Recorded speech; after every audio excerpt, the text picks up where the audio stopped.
ಪರಿಶುದ್ಧ ನಾಮಕ್ಕೆ ಸ್ತೋತ್ರವಾಗಲಿ. ಮತ್ತೊಂದು ದಿನವನ್ನು ಕಾಣುವಂತೆ ದೇವರು ನಮಗೆ ಸಹಾಯ ಮಾಡಿದ್ದಕ್ಕಾಗಿ ಸ್ತೋತ್ರ. ಆತನು ಮಾಡಿದೆಲ್ಲ ಉಪಕಾರಗಳಿಗಾಗಿ, ಎಲ್ಲ ಆಶೀರ್ವಾದಗಳಿಗಾಗಿ ದೇವರಿಗೆ ಸ್ತೋತ್ರವನ್ನು, ಮಹಿಮೆಯನ್ನು ಸಲ್ಲಿಸ್ತೇನೆ. ಇಂದಿನ ವೇದ ಅಧ್ಯಯನಕ್ಕಾಗಿ ಒಂದು ವಾಕ್ಯವನ್ನು ಓದಿಕೊಳ್ಳೋಣ. ಕೀರ್ತನೆ 104ನೇ ವಾಕ್ಯ. ಕೃತಜ್ಞತಾ ಸ್ತುತಿಯೊಡನೆ ಆತನ ಮಂದಿರ ದ್ವಾರಗಳಿಗೂ, ಕೀರ್ತನೆಯೊಡನೆ ಆತನ ಅಂಗಳಗಳಿಗೂ ಬನ್ನಿರಿ. ಕೀರ್ತನೆಗಾರನು ಹೇಳ್ತಾನೆ, ನಾವು ದೇವರ ಸನ್ನಿಧಾನಕ್ಕೆ ಬಂದಾಗ, ಆರಾಧನೆಗಾಗಿ ಬರುವಾಗ ಅಥವಾ ದೇವರ ಸಾನ್ನಿಧ್ಯಕ್ಕೆ ನಾವು ಬರುವಾಗ ಕೃತಜ್ಞತಾ ಸ್ತುತಿಯೊಡನೆ ನಾವು ಬರಬೇಕು. ಕೀರ್ತನೆಯೊಡನೆ ಆತನ ಸನ್ನಿಧಿಗೆ ಬರಬೇಕು. ದೇವರ ಸನ್ನಿಧಾನದಲ್ಲಿ ಥ್ಯಾಂಕ್ಸ್ ಗಿವಿಂಗ್ ಮನೋಭಾವದಿಂದ ಬರಬೇಕು. ಕೆಲವು ಸಂದರ್ಭಗಳಲ್ಲಿ ಕೆಲವರು ಹೇಳೋದನ್ನು ನಾನು ಕೇಳಿಸ್ಕೊಂಡಿದ್ದೀನಿ, ತಪ್ಪೋ ಸರಿ ನನಗೆ ಗೊತ್ತಿಲ್ಲ. ಬಟ್ ನನ್ನ ಒಂದು ಅಭಿಪ್ರಾಯ, ಕೆಲವರು ಏನು ಹೇಳ್ತಾರೆ ಅಂದರೆ, ದೇವರೇ ನಾವು ಖಾಲಿ ಪಾತ್ರೆಯಾಗಿ ನಿನ್ನ ಸನ್ನಿಧಾನದಲ್ಲಿ ಬಂದಿದ್ದೇವೆ, ನಮ್ಮನ್ನು ತುಂಬಿಸು, ನಮ್ಮನ್ನು ಆಶೀರ್ವದಿಸು ಎಂಬುದಾಗಿ ಪ್ರಾರ್ಥನೆ ಹೇಳೋದನ್ನು ನಾನು ಕೇಳಿಸ್ಕೊಂಡಿದ್ದೇನೆ. ಅದು ಒಂದು ವೇಳೆ ಅವರ ದೃಷ್ಟಿಯಲ್ಲಿ ಅದು ಸರಿಯಾಗಿರಬಹುದೇನೋ. ಬಟ್ ನನ್ನ ಒಂದು ದೃಷ್ಟಿಯಲ್ಲಿ ನಾನು ವಾಕ್ಯದ ಆಧಾರದಲ್ಲಿ ಹೇಳೋದಾದರೆ, ದೇವರ ಸನ್ನಿಧಾನದಲ್ಲಿ ಹೇಗೆ ಬರಬೇಕು ಅಂತ ವಾಕ್ಯ ಹೇಳುತ್ತೆ. ಕೃತಜ್ಞತಾ ಸ್ತುತಿಯೊಡನೆ ಆತನ ಮಂದಿರ ದ್ವಾರಗಳಿಗೆ ಬರಬೇಕು, ಕೀರ್ತನೆಯೊಡನೆ ಆತನ ಅಂಗಳಗಳಿಗೆ ಬರಬೇಕು. ಯಾಕೆಂದರೆ ಒಂದು ಭಾನುವಾರ ಆರಾಧನೆ ಮುಗಿಸಿ ನಾವು ಹಿಂದಿರುಗಿ ಹೋಗಿರ್ತೀವಿ. ನೆಕ್ಸ್ಟ್ ಸಂಡೇ ನಾವು ಆರಾಧನೆಗೆ ಬರುವಾಗ ಖಾಲಿ ಪಾತ್ರೆಯಾಗಿ ಎಲ್ಲ ಬರೋದು. ಕಳೆದ ಒಂದು ವಾರ ದೇವರು ನಮ್ಮನ್ನು ನಡೆಸಿದಂತಹ ವಿಧಗಳು, ಕೆಲಸ ಮಾಡಿರ್ಬೋದು, ಟ್ರಾವೆಲ್ ಮಾಡಿರ್ಬೋದು, ಅಥವಾ ವಿವಿಧ ಬಿಸ್ನೆಸ್ ಮಾಡಿರ್ಬೋದು, ಎಲ್ಲ ರೀತಿಯಲ್ಲೂ ನಮಗೆ ಒಂದು ಜಯವನ್ನು ಕೊಟ್ಟಂತಹ, ಆಶೀರ್ವಾದವನ್ನು ಮಾಡಿದಂತಹ ದೇವರ ಒಂದು ಆಶೀರ್ವಾದವನ್ನು ನೆನೆಸಿಕೊಂಡು ಕೃತಜ್ಞತಾ ಸ್ತುತಿಯೊಡನೆ ನಾವು ಆಲಯಕ್ಕೆ ಬರಬೇಕು. ಆಲಯಕ್ಕೆ ಬಂದು ದೇವರಿಗೆ ಕೃತಜ್ಞತಾ ಸ್ತುತಿಗಳನ್ನು, ಥ್ಯಾಂಕ್ಸ್ ಗಿವಿಂಗನ್ನು ಕೊಡಬೇಕು. ದೇವರ ವಾಕ್ಯ ಹೇಳುತ್ತೆ, ನಿನ್ನ ಬಾಯನ್ನು ಅಗಲವಾಗಿ ತೆರೆ, ಅದನ್ನು ನಾನು ತುಂಬಿಸ್ತೇನೆ.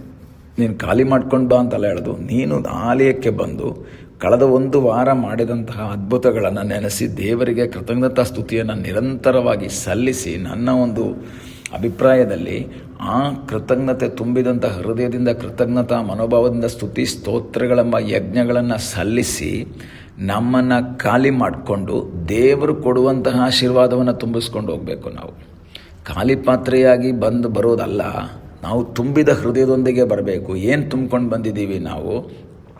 ಸ್ತುತಿ ಸ್ತೋತ್ರಗಳನ್ನು ತುಂಬ್ಕೊಂಡು ಬಂದಿದ್ದೀವಿ, ಥ್ಯಾಂಕ್ಸ್ ಗಿವಿಂಗ್ ಒಂದಿಗೆ ಬಂದಿದ್ದೀವಿ. ಯಾಕೆಂದರೆ ಲಾಸ್ಟ್ 1 ವೀಕ್ ನಮ್ಮ ಜೊತೆಯಲ್ಲಿದ್ದ ಎಷ್ಟೋ ಜನ ಕಷ್ಟದಲ್ಲಿ ಮುಳುಗಿದಾಗ, ಲಾಸ್ಟ್ ಒಂದು ವಾರದಲ್ಲಿ ಎಷ್ಟೋ ಜನ ಅಪಘಾತದಲ್ಲಿ ಸಿಕ್ಕಿಕೊಂಡಾಗ, ನಮ್ಮನ್ನು ಅಪಘಾತದಿಂದ ಬಿಡಿಸಿದ, ನಮ್ಮನ್ನು ಇಕ್ಕಟ್ಟಿಗೆ ಸಿಲುಕಿಸದೆ ನಮಗೆ ಸಹಾಯ ಮಾಡಿದ, ಅಥವಾ ಕಳೆದ ಒಂದು ವಾರದಲ್ಲಿ ಎಷ್ಟೋ ಜನ ನಮಗೆ ಗೊತ್ತಿರೋರು ಗೊತ್ತಿಲ್ಲದೆ ಇರೋರು ಈ ಲೋಕವನ್ನು ಬಿಟ್ಟು ಮಣ್ಣಲ್ಲಿ ಸೇರಿದಾಗ, ನನ್ನನ್ನು ನಿಮ್ಮನ್ನು ಮಣ್ಣಿಗೆ ಸೇರದ ಹಾಗೆ ಜೀವಂತವಾಗಿ ಆರಾಧನೆಗೆ ಕರೆತಂದಂತಹ ದೇವರ ಕೃಪೆಯನ್ನು ನೆನೆಸಿ ಕೃತಜ್ಞತಾ ಮನೋಭಾವದಿಂದ ದೇವರನ್ನು ಸ್ತುತಿಸುವಂತಹ ಆ ಸ್ತುತಿ ಸ್ತೋತ್ರಗಳನ್ನು ತುಂಬಿಸಿಕೊಂಡವರಾಗಿ ಆಲಯಕ್ಕೆ ಬಂದು ಅಲ್ಲಿ ಅದನ್ನು ಪೂರ್ಣವಾಗಿ ದೇವರಿಗೆ ಸಲ್ಲಿಸಿ, ಆ ಖಾಲಿಯಾದಂತಹ ಜಾಗದಲ್ಲಿ ದೇವರು ಕೊಡುವಂತಹ ಆಶೀರ್ವಾದಗಳನ್ನು ತುಂಬಿಸಿಕೊಂಡು ಹೋಗಬೇಕೆಂಬುದು ನನ್ನ ಒಂದು ಅಭಿಪ್ರಾಯ. ಪ್ರಿಯ ದೇವರ ಮಕ್ಕಳೇ, ದೇವರ ಸನ್ನಿಧಾನದಲ್ಲಿ ಬಂದು ಮೌನವಾಗಿ ಕೂರೋದಲ್ಲ. ಅನೇಕರನ್ನ ನಾನು ಗಮನಿಸಿದ್ದೀನಿ, ಆಲಯಕ್ಕೆ ಬರ್ತಾರೆ, ಕೈ ತಟ್ಟೋದಿಲ್ಲ, ಸ್ತುತಿ ಸ್ತೋತ್ರ ಹೇಳೋದಿಲ್ಲ, ಆರಾಧನೆಯಲ್ಲಿ ಹಾಡಾಡಬೇಕಾದ್ರೆ ಸುಮ್ಮನೆ ಕೂತಿರ್ತಾರೆ, ಪ್ರಸಂಗ ಮಾಡಬೇಕಾದ್ರೆ ನಿದ್ದೆ ಮಾಡ್ತಾರೆ. ಯೂಸ್ ಏನು? ದೇವರ ಸನ್ನಿಧಾನದಲ್ಲಿ ಬಂದು ಎಲ್ಲಿಗೆ ಹೋಗಿದ್ದೆ? ನಾನು ಚರ್ಚಿಗೆ ಹೋಗಿದ್ದೆ, ದೇವರ ಸನ್ನಿಧಾನದಲ್ಲಿ ಹೋಗಿದ್ದೆ. ಏನಾದರೂ ಯೂಸ್ ಇದೆಯಾ? ಯಾವ ಹಾಡಾಡಿದ್ರು ಅವ್ರಿಗೆ ಗೊತ್ತಿಲ್ಲ. ಪಾಸ್ಟ್ ಏನು ಪ್ರಸಂಗ ಮಾಡಿದ್ರು ಅದು ಗೊತ್ತಿಲ್ಲ. ಏನಾದರೂ ಯೂಸ್ ಆಯಿತಾ ಅದು ಗೊತ್ತಿಲ್ಲ. ಭಾನುವಾರ ಒಂದು 2 ಅವರ್ಸ್ ಹೋಗಿ ಕೂತ್ಕೊಂಡ್ರು, ಪ್ರಾರ್ಥನೆಯಲ್ಲಿ ಅಟೆಂಡ್ ಆದರು, ಅಟೆಂಡೆನ್ಸ್ ಹಾಕಿ ಬಂದರು, ಕುರ್ಚಿ ಬಿಸಿ ಮಾಡಿದ್ರು ಅಥವಾ ಚಾಪೆ ಬಿಸಿ ಮಾಡಿ ಅವರು ರಿಟರ್ನ್ ಬಂದರು. ಪ್ರಿಯ ದೇವರ ಮಕ್ಕಳೇ, ನೀವು ದೇವರನ್ನು ಆರಾಧನೆ ಮಾಡುವುದಕ್ಕಾಗಿ ಕರೆಯಲ್ಪಟ್ಟವರು, ದೇವರು ಮಾಡಿದಂತಹ ಉಪಕಾರಗಳನ್ನು ನೆನೆಸಿ ದೇವರಿಗೆ ಕೃತಜ್ಞತೆ ಸಲ್ಲಿಸಬೇಕಾದವರು. ದೇವರ ಸನ್ನಿಧಿಯಲ್ಲಿ ಬಂದಾಗ, ದೇವರೇ ನಿನ್ನನ್ನು ಆರಾಧಿಸುವುದಕ್ಕಾಗಿ, ನನ್ನನ್ನು ಪುನಃ ಕರೆತಂದದ್ದಕ್ಕಾಗಿ ನಿನಗೆ ಸ್ತೋತ್ರ, ನನಗೆ ಆರೋಗ್ಯ ಕೊಟ್ಟದ್ದಕ್ಕಾಗಿ ಸ್ತೋತ್ರ.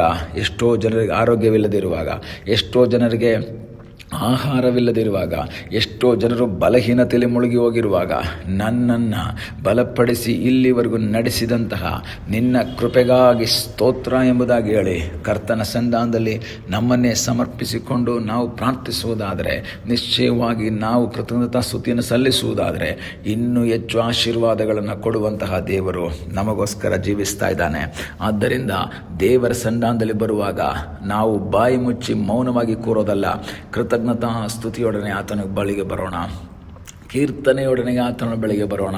ಬಾಯಲ್ಲಿ ನಿರಂತರವಾಗಿ ಸ್ತುತಿ ಸ್ತೋತ್ರ ಇರಬೇಕು. ವಾಕ್ಯ ಹೇಳುತ್ತೆ, ನಿನ್ನ ಬಾಯನ್ನು ಅಗಲವಾಗಿ ತೆರೆ. ಯಾವುದಕ್ಕೋಸ್ಕರ? ದೇವರಿಗೆ ಸ್ತೋತ್ರ ಸಲ್ಲಿಸುವುದಕ್ಕಾಗಿ, ದೇವರಿಗೆ ಮಹಿಮೆಯನ್ನು ಸಲ್ಲಿಸುವುದಕ್ಕಾಗಿ.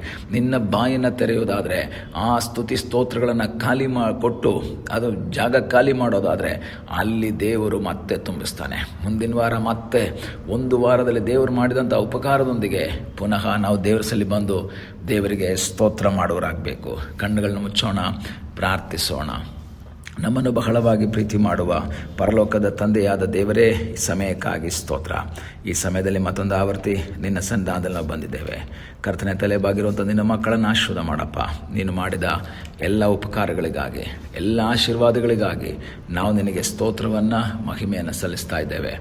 ಕರ್ತನೆ, ಕೃತಜ್ಞತೆಯೊಡನೆ, ಕೀರ್ತನೆಯೊಡನೆ ನಿನ್ನ ಆಲಯದಲ್ಲಿ ಬಂದು ನಿನ್ನನ್ನು ಘನಪಡಿಸುವಂತೆ, ಮಹಿಪಡಿಸುವಂತೆ ಕರ್ತನೆ ನೀನು ನಮಗೆ ಕೃಪೆ ಮಾಡು. ಪ್ರಾರ್ಥನೆಯನ್ನು ಕೇಳಿದ್ದಕ್ಕಾಗಿ ಸ್ತೋತ್ರ. ಯೇಸುವಿನ ಮುದ್ದಾದ ಹೆಸರಿನಲ್ಲಿ ಬೇಡಿಕೊಳ್ಳುತ್ತೇವೆ ನಮ್ಮ ಪ್ರೀತಿಯ ತಂದೆಯೇ. ಆಮೇನ್. God bless you.